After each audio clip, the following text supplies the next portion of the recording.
Là, on a parlé de la crise d'octobre.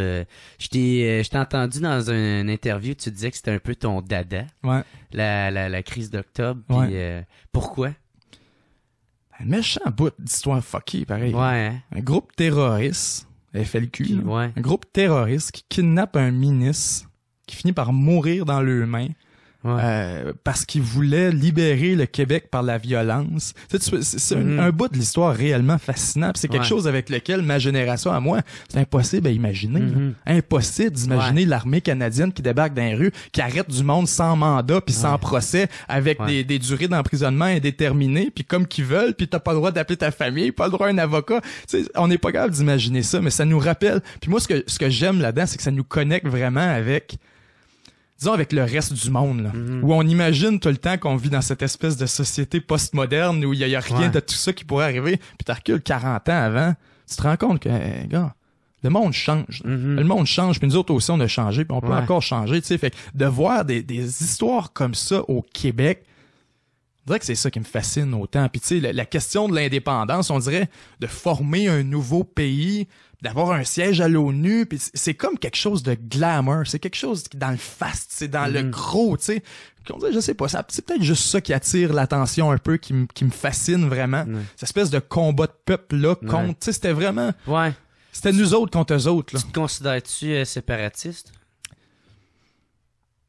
Je dirais, écoute, à chaque fois que je viens à Montréal, j'arrive toujours avec la même conclusion, désirable mais irréalisable. OK.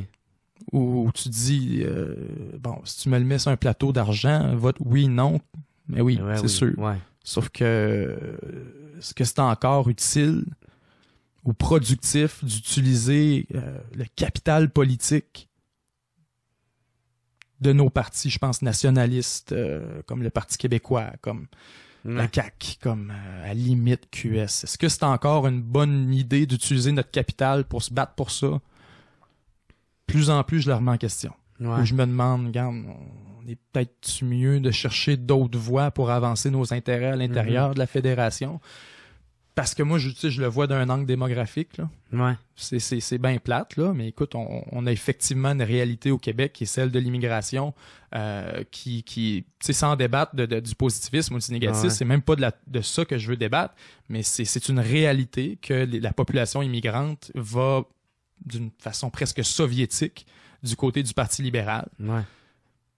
Et du côté du fédéralisme canadien conséquemment. Fait que non, je pense pas que c'est encore réalisable. Fait qu'à partir du moment que tu acceptes cette théorie-là, aussi douloureuse soit-elle, c'est un peu se mettre la tête dans le sable que de continuer à en faire la promotion puis à le défendre. Fait que tu sais, est-ce que je peux dire je suis souverainiste? Oui, sûrement. J'aimerais ça, comme sûrement beaucoup de monde aimerait ça. Sauf que moi, je le vois comme l'espèce d'option utopiste là, qu'on aimerait ça avoir, mais gars, elle est pas sur la table. Il faudrait la prendre, la mettre à terre, regarder ce qui nous reste, puis on va travailler avec ça. On l'a pas. Elle est pas sur la table. Fait que bon.